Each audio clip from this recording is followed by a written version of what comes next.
So this is an energy conservation lecture.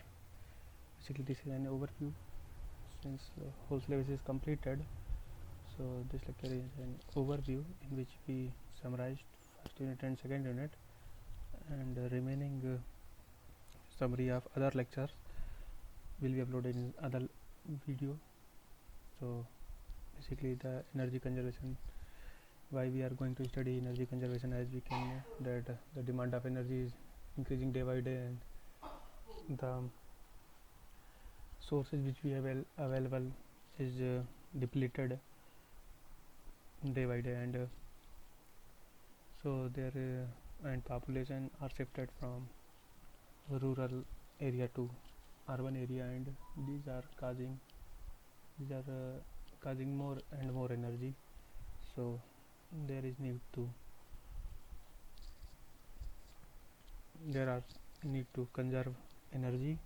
So we study this subject. So this subject contains 10 units. First is basics of energy, then energy conservation and energy conservation act, electricity supply system and motor, then energy efficiency in electrical utility, lighting and DG system, and energy efficiency in thermal utility, then energy conservation code for buildings, then waste heat recovery method and cogeneration system, then general tips for energy saving, then last one was energy unit.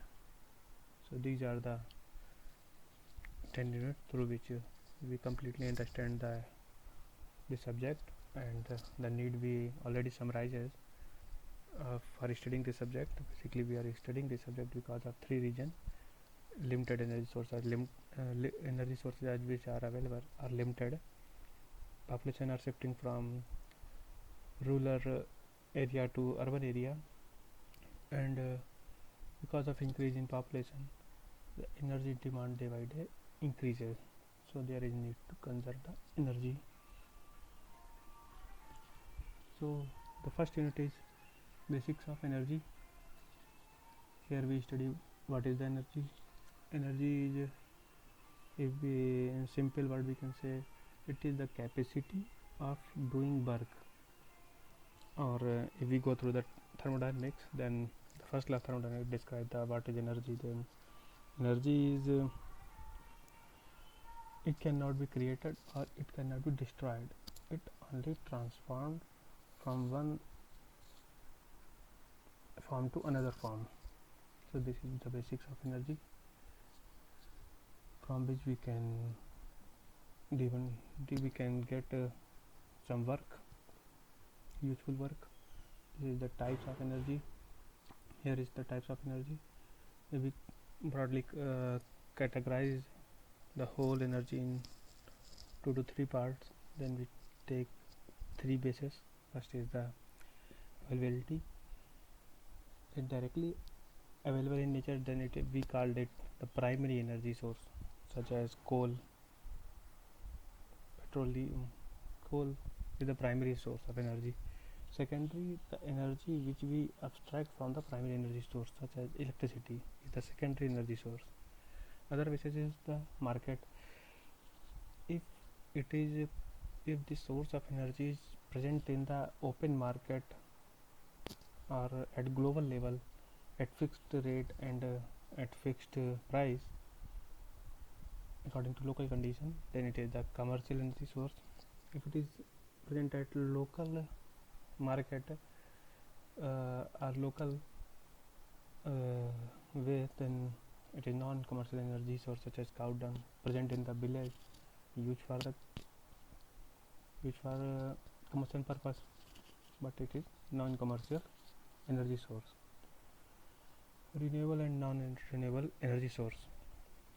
If some source of energy, if we get from the nature, but it is not limited in nature, then it is renewable energy source, such as wind energy, solar energy. These are the renewable energy sources.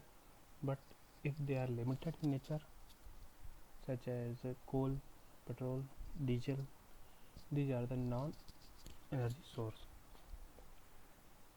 energy sources. If we this unit also very focus on in the energy sources.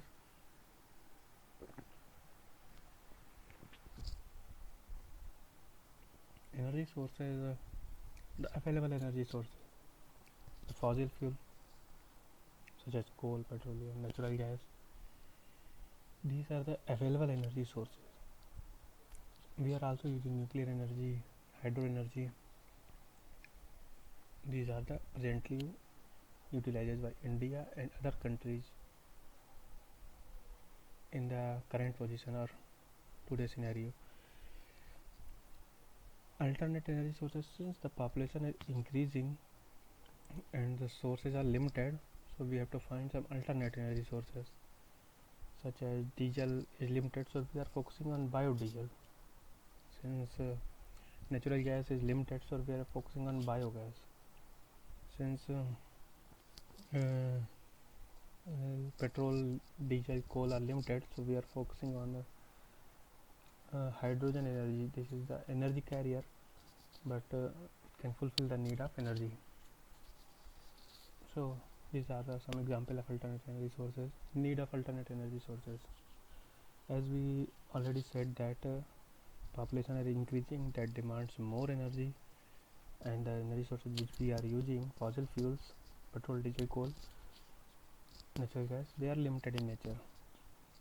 And the fossil fuel we are using, they causes pollution. So these are the needed.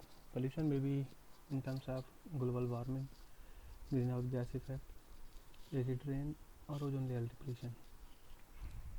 Energy Conservation and Energy Conservation Act 2000. Basically, this is the Unit 2 topic. So what we first see, what is the energy conservation? In simple word, we can say the effective utilization of energy is the energy conservation. The goal of achieving effective utilization of energy or energy conservation goal is achieved through energy management.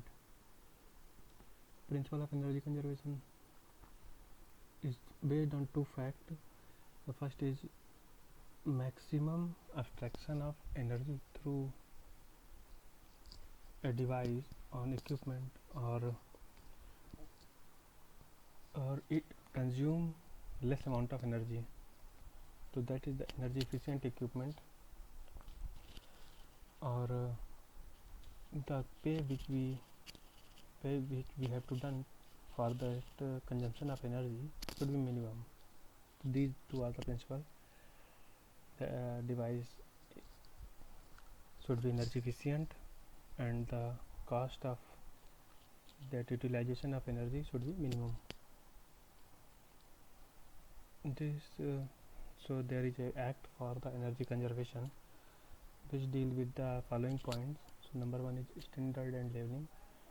Through this we make a standard equipment, or we level the equipment that this consume less amount of energy, or we can restrict the export of such equipment which are not energy efficient, or we make some subsidy for some equipments which are energy efficient, such as LED. In last few years we can say government put subsidy on LED. Designated consumer, or in Hindi we can say नामित उपभोक्ता. So these so Energy Conservation Act make a list of designated consumer. Designated consumer may be any railway department, any industry, any organization which consume energy, or any building which consumes the energy. So it helps in making a rule for, or apply different schemes, or helps in auditing the energy firms. If we make a list of such type of consumer, that is known as the designated consumer. Certification. Energy Conservation Act make a system through which an exam will be organized, through which for the energy managers and the energy auditing firms for the certification purpose. Energy Conservation Act also makes some rules for the new buildings so that they should be energy efficient, and through the energy conservation building code, currently based on the local atmosphere and the surrounding conditions. Energy Conservation Act also created a central fund for the research and development purpose, and launching a new equipment in the market and distributing in large scale. Energy Conservation Act also established a bureau for the energy efficiency, that is known as the Bureau of Energy Efficiency, that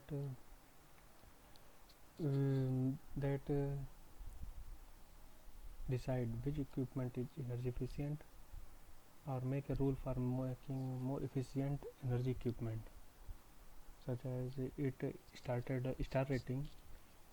If any equipment is 5 star, such as fridge or AC or any other, then it consumes less energy.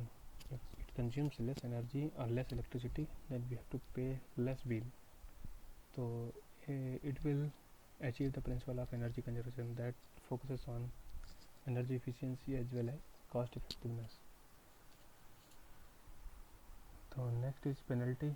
If someone is disobey this act, then there are some charges or jail for that come in the penalty section. So it is necessary for a student to fill the NED form. If someone has filled this from BT side, then he can encourage other for the filling this NED form. And this is the instruction by the government for downloading and installing the Arogya Setu app. So it is necessary for all students to download and install Arogya Setu app, and inform in particular group that he has installed this. Thank you.